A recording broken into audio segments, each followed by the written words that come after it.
So the show is called Embracing Marketing Mistakes. Do you have a particular mistake that you've made in your career that you would like to share and will release from your stress levels forever?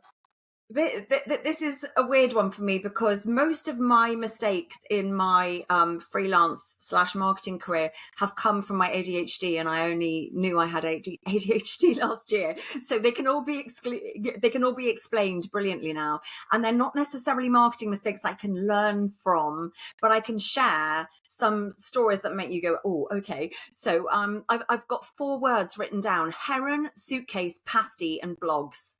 You can pick a word.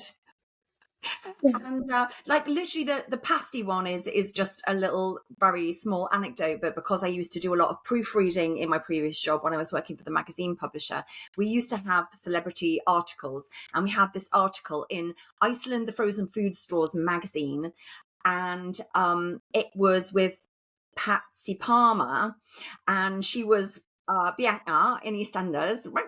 It had gone through the article had gone through about 3 people proofreading it, and it still got printed as Pasty Palmer. Oh no! Yeah, not really sure if I'm to be all over them today, wouldn't they? Another kind of one about that always makes people chuckle is because I'm very easily distracted, and I'm also a massive bird nerd.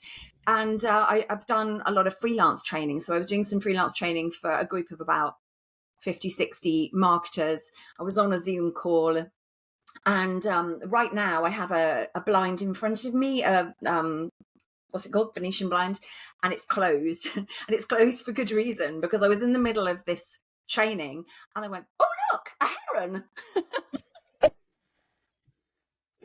Cool. I mean, that's quite cool. They've probably remembered that moment of the training for the rest of their lives. Do you remember that woman that gave that training that just shouted about a heron? Shouted about a bird flying by. I was on my way to another one is I was on my way to a creative conference that was absolutely brilliant. It never got repeated, unfortunately. It was called Creative North. Shout out for those guys up in Manchester. And I was really looking forward to having a few days away, enjoying this conference and listening to loads of inspiring speakers.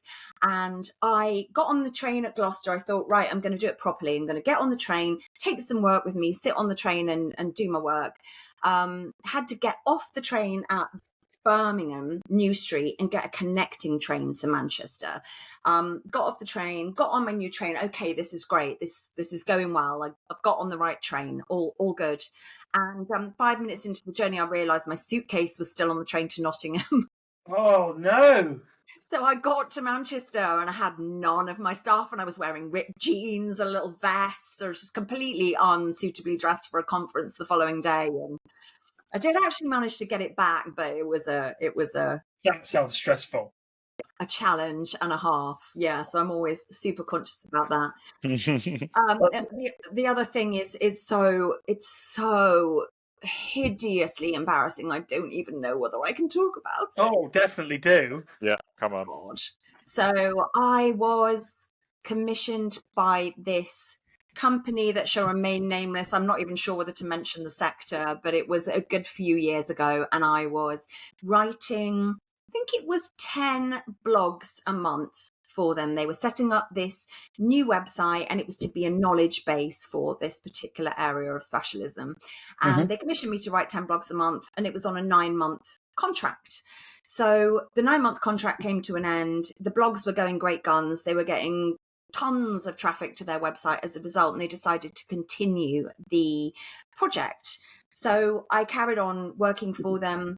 I did another, I think, 10 months worth of work, and they were set up on my Xero, my accounting system, for a recurring invoice, obviously, for like retainer kind of work. It was going out at the start of the month, and everything was being paid by standing order, and everything was hunky-dory. So after the 9 months happened, everything was great, and I carried on with 10 remaining months of work, and I forgot to invoice for 10 entire months, and they owed me 20 grand. I mean, how do you broach that? Bet that was a popular email at their side, wasn't it? God, that was the singularly worst moment of my entire career.